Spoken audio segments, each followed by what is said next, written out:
Morning, everybody. Ed Ryan here from the home studio. We are out in Gateway. I just did a walk around the neighborhood, and the trees are down everywhere. So we wanted to check in with Dan to see what he knew. And Dan's on the phone with us. We don't have any video. I'm guessing you guys can see the video of me. I'm not sure that that matters, but hopefully everything sounds okay. Dan, how are you? Well, as good as it can be, I guess, under the circumstances. So, first of all, how are you, and how is Megan, and how's everybody in the family, and everybody that you know? Is everybody safe? Yeah, Megan and I and Kat are safe. We were fortunate enough to seek higher ground at a friend's house. We kind of pivoted at the last minute, paying attention to the weather as closely as we could. We felt it was best to at least get to higher ground, but I thought it was important that I stayed behind in case it got as bad as it did, to be able to at least be here to help any way I could. And but we're all safe. I've spoken with some of our family members; they're safe. Unfortunately, I've spoken with some people who can't reach their family members, and I can't get to them. Uh, Before I ask you the next question, Rebecca, I see your question there. I think what's happening, and Dan can correct me if I'm wrong, is that as soon as possible, and it may have already started, the fire department with backup help, they're going to go start to do those wellness checks. She mentioned that she hadn't heard from somebody on Washington Court, and I imagine that you're hearing a lot of that. I know Jackie's hearing a lot of that, and that the fire department. I don't know how the winds are by the beach, Dan, but it seems like they've died down. I don't know if it's below 45 miles an hour. I don't know if they're getting out there, but what do you know about the fire department getting out there?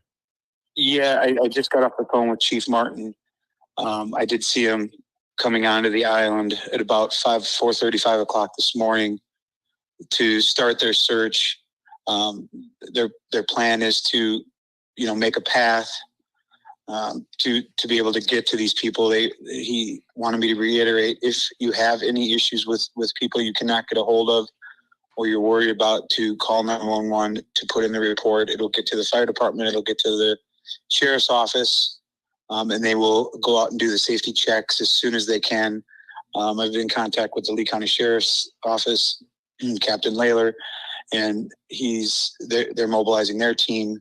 They're ready to go as soon as conditions allow them to be able to traverse the island. To use Chief Martin's words, he said to use the word catastrophic would be a severe understatement. Yeah. We've lost all of Times Square, the cottage, the whale. Lani Kai is severely damaged, and that's about as far as they can reach as of right now.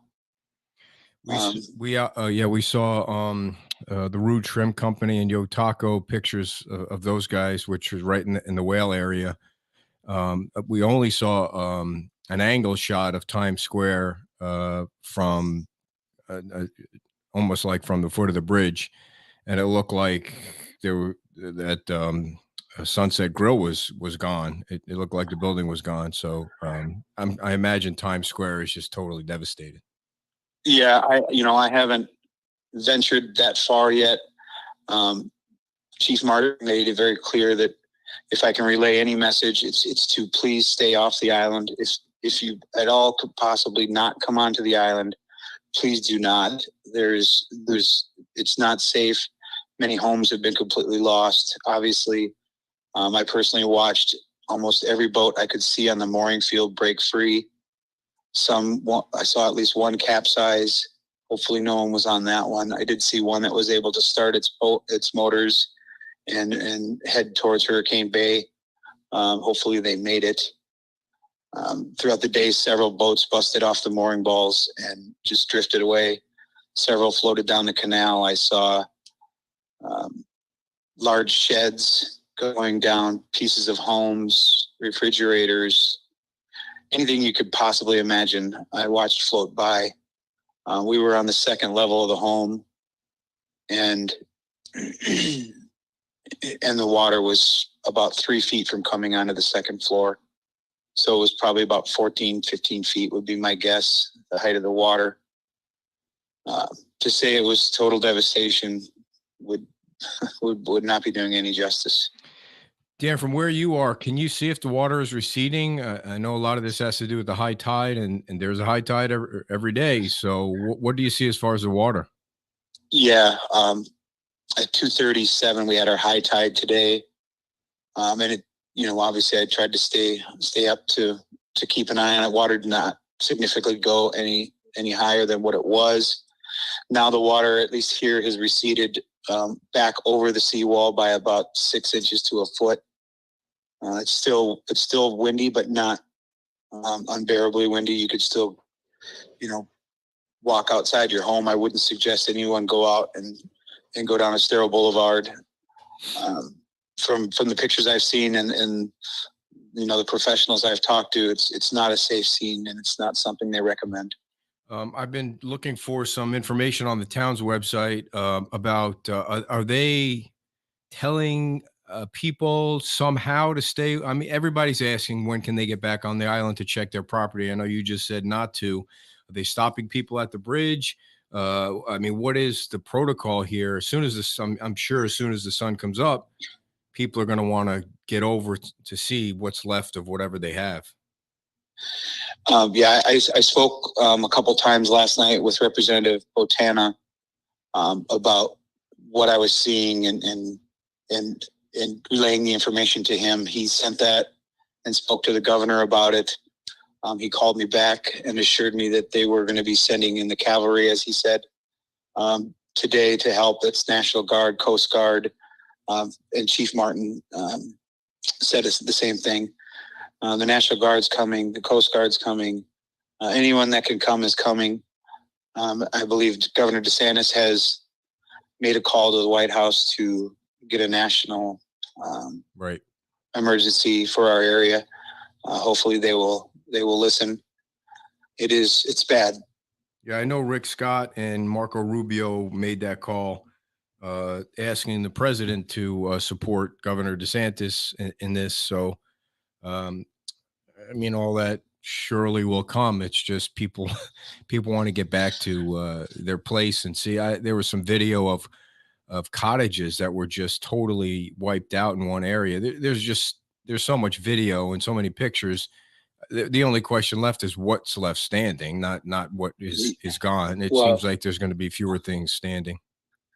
I spoke with a friend of mine yesterday afternoon that owns a home on Estero. It's a triplex. He has 3 people in it. The water got so high that they had to get out. They were able to get into the house next door, to get to higher ground. But that house is completely gone. And when I say completely gone, it's like it was never there.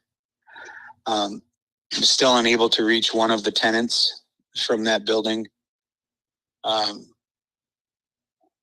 it's not just our island. San Carlos Island got hit very, very hard. Many collapsed buildings.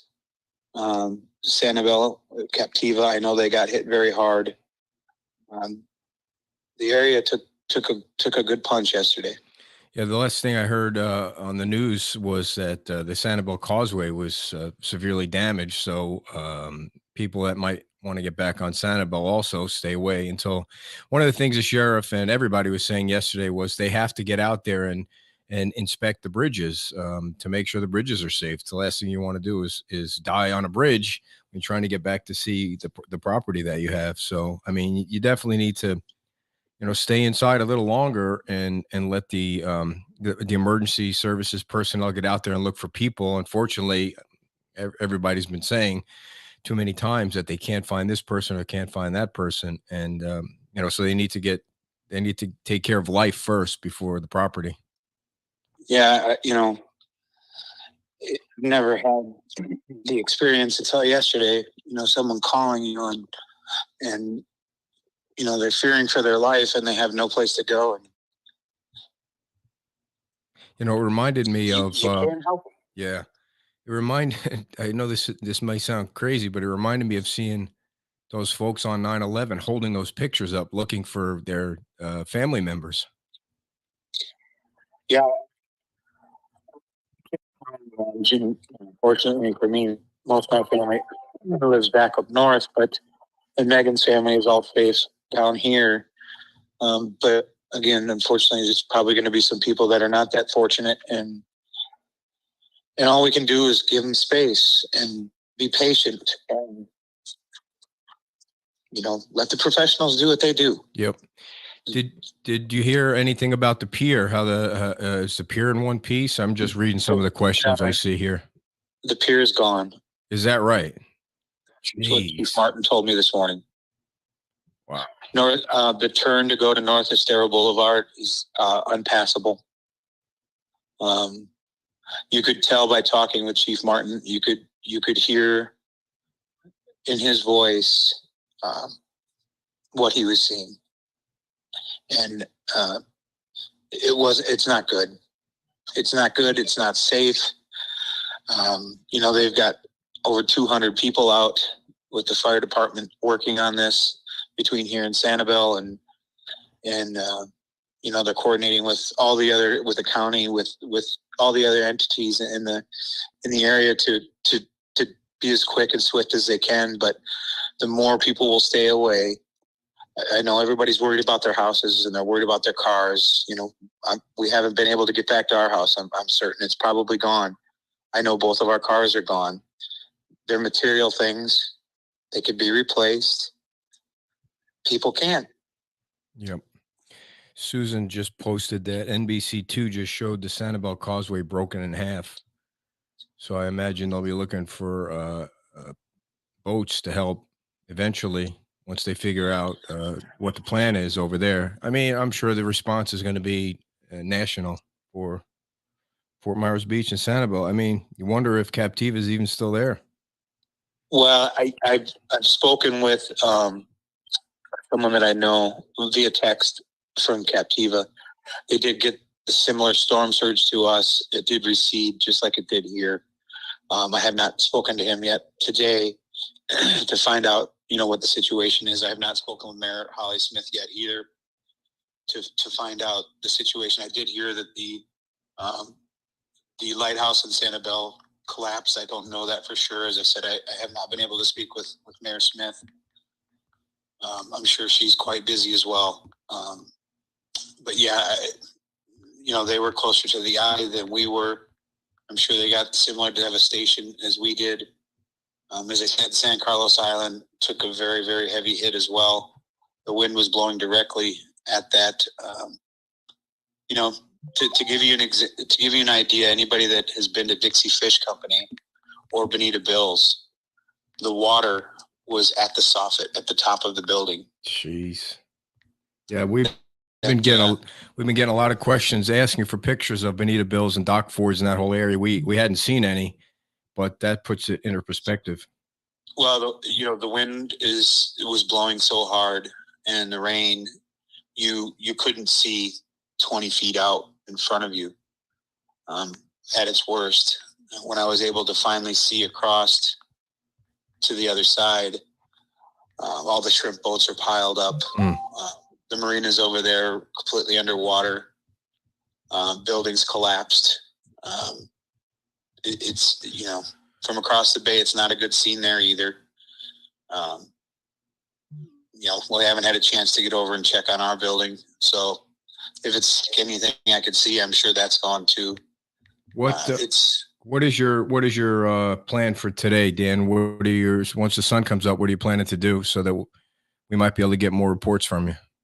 Well, I have a bike, availability to a bike if it's still operable. It did float around and bang around pretty good last night, but if it's still operable and Chief Martin feels it's safe, I'll get out on the bike and try to get around and check on as many things as I can. I can't promise everyone that I can check on everything, but obviously I want to, check on our house first. Mm-hmm. There's a couple people on the street that I'm on that I want to check on before I head to our house. But again, it's all going to depend on Chief Martin says I definitely don't want to be a hypocrite. I want to make sure that I'm Yep. I'm, staying out of the way. If I'm going to be in the way, I definitely don't want to do that. If it's not safe, I definitely don't want to do that. So I'll give you updates as I can. Okay. I'll send you pictures as I can. All right, man. Well, thanks a lot for checking in. And earlier on today, Dan was on the BBC, on BBC TV. I don't know where that link is, but I'll search for the link and post the link. And did you say CNN later today? Yeah, they've asked to do an interview later today, sometime around 3 or 4, I think it was. Okay. We'll make sure that we post all of those links. And I guess I'll talk to you later on, Dan. All right. Thanks a lot. Keep you guys posted. All right. Councilman Dan Allers, everybody. And we are going to reach out to as many people as we can. I have a note into Mayor Holly Smith on Sanibel, trying to talk to her. Jackie is going to, Jackie from the chamber is going to be on. Most of these interviews are going to be on phone like that because they don't have power on the beach. We live out in Gateway by the airport, so we have power. We just don't have internet, so everything is not that's a big deal. We didn't lose power. We lost internet, but I think we lost it because we were outside digging holes for water, and we also can't flush the toilet. But those are minor things. So we're gonna try and get Jackie on. She's actually charging her battery, and we also have a call into Jim Adderholt, so we'll get him on. But the rule right now is to try and keep everybody away from the beach. So we know everybody wants to go back and check on their property and their business, but they want the fire department and the EMS folks to be able to find people that are missing. And keep emailing us the pictures and private messaging us the pictures. We'll keep posting them. And if you have somebody that's missing and you want to send it, I just forward it right over to those guys so that they have a list. They have a list going.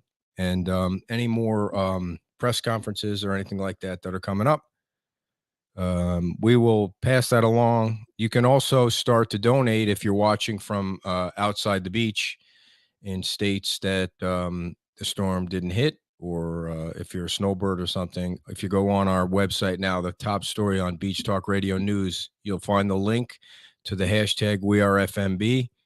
They've already gotten together a link where you could donate money for the folks on the beach, and they're going to distribute it. You can trust that organization. We've been working with them for years, and they were actually the organization that formed when COVID hit, and they distributed money to the employees on the beach who were out of work. So you can do that by getting on the link. It's a secure PayPal account, and donate there. So as soon as we get somebody else on the call, we will get back on live and bring you all the information that we can now that we're back up.